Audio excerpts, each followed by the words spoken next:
Update muna nga tayo sa mundo ng basketball sa EASL sa Meralco Bolts. Justin Brownlee katakatakang biglang nawala at hindi na naman naglaro sa Meralco Bolts. Ismael Romero at RHJ, hirap talagang buhatin ang Meralco. Ngunit bago tayo magpatuloy, pakipindot naman ang like, subscribe at ang notification bell para updated ka sa susunod kong i-upload. Kung atin ngang babalikan ang inilabas na lineup ng Meralco Bolts para sa EASL, kasama talaga itong si Justin Brownlee at katandem niya nga si Rondy Hollis Jefferson. So lumalabas na nag-tie up talaga ang SMC at gayon na rin ang MVP at nagkasundo na pagsamahin ang dalawang super import para sa Meralco Bolts.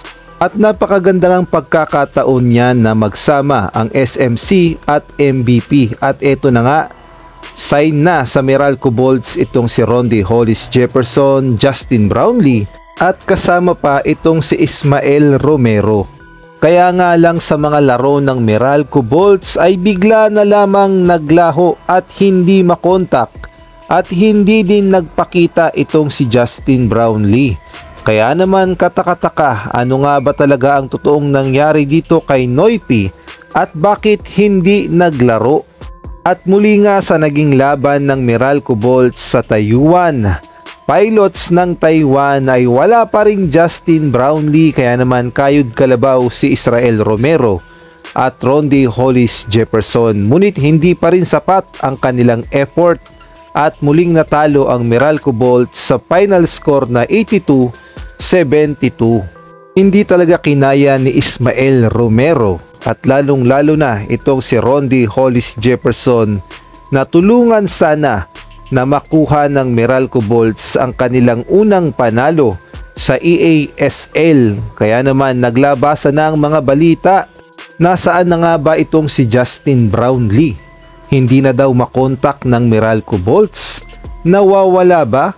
O tinatago lamang itong si Noypi? At ayon nga sa report ng Spin.ph, in case na hindi na talaga maglaro itong si Justin Brownlee, ay may mga plano na ang Meralco Bolts dahil hindi nga nagpapakita sa practice at sa actual game. Ayon nga dito sa reports, posible nang ipalit kay Justin Brownlee ang Iranian player na si Sina Bahedi. At posible ding kunin itong si Angelo Kwame na naglaro na rin naman sa Meralco Bolts. At muli ngang maghaharap ang Meralco Bolts at Taiwan Pilots sa November 8 sa ganap na 6 PM at sa pagkakataong ito ay magkakaroon ng home court advantage ang Meralco Bolts dahil gaganapin ang laban sa The Capital Arena, Iligan City, Isabela dito sa Pilipinas.